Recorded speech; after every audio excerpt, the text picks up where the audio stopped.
এটা তো স্বাধীন বাংলাদেশ না, এটা ঘুষের দেশ। এই যে টাকা জায়গায় জায়গায় চাঁদা চায়, কেন চাঁদা যাবে?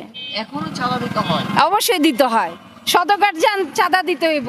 কলমাপুর স্টেশন যান, দুলাইপাড় যান, যেইখানে যান। আমার এইটার থেকে পরশু দিন রাত্রে 1270 টাকা নিছে। কেন নিব? এটা নিচে এই যে রেকারের বিল নিছে, কেন নিব? আমি খাবো না, 1270 টাকা দেব। আমার বাচ্চাদের বাঁচানোর জন্য আমার এখানে নামা।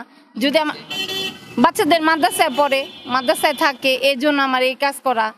আমার স্বামী ঠিক মতন কোনো একটা জব পাইতেছে না, জব পাইলে আবার ঠিকই করতো। উনি একটা ভালো একটা ড্রাইভার, একটা সিনিয়র ড্রাইভার, উনি চাকরি পায় না।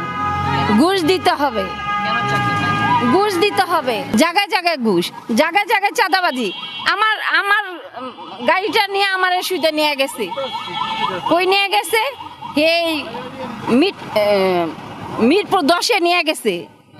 কেন নিয়ে গেল? এইটাকে একটা কোনো বাংলাদেশ দেশ না। আমরা মুখে বলি বাংলাদেশ, কিভাবে বাংলাদেশ? সেলাই কাজে সারাদিন 200 টাকার কাজ করতে পারি না, দেখে গাড়িটা নিয়ে নামছি।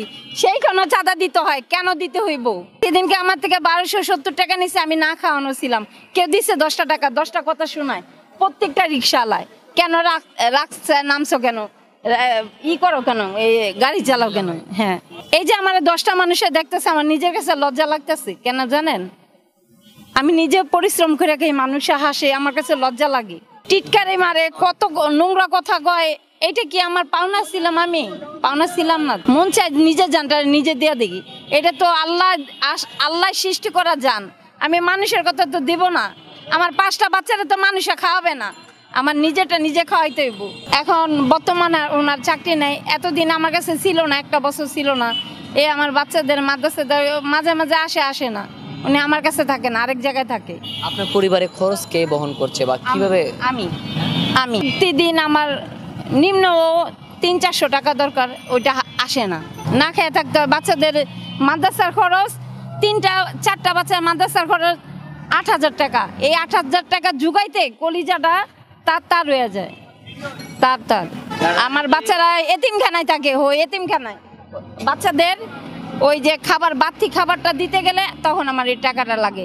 আমার সব বাচ্চারা থাকে আঞ্জুমান মফিসে, 2 বাচ্চা থাকে আঞ্জুমান মফিসে, 1 বাচ্চা থাকে বিক্রমপুরে। আমি এটা নিয়ে নামছি আমার বাচ্চাদের বাঁচানোর জন্য। আমার 4টা ছেলে, 1টা মেয়ে। আমি যে কাজও করে এইটুকু। ভাড়া গাড়ি চালাই, কয় টাকা পাই? সকাল থেকে চালাইছি, 300 টাকারও কাজ করি নেই। যে জায়গায় যাই, টাকা দাও। এখন বলে আমরা বলে দেশ স্বাধীন করছি। কোন দেশ স্বাধীন করলাম? এটা কোন দেশ? এটা তো বাংলাদেশ না, এটা বিদেশে আনার দরকার ছিল।